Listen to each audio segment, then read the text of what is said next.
ti dia ki chon lo hilin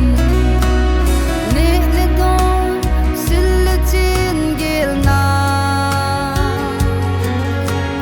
san chol mon khan kho di min ngai lut khul khan jing se o sa lut mi nu na hi dam na phat the na bu kim chung pa the na kon sang sing in si la sa cheng dia chol ti nei lo nu o sa lut mi nu na hi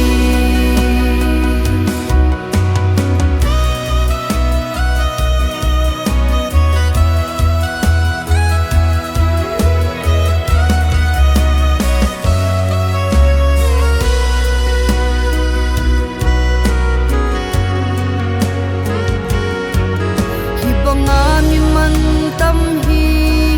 suma cho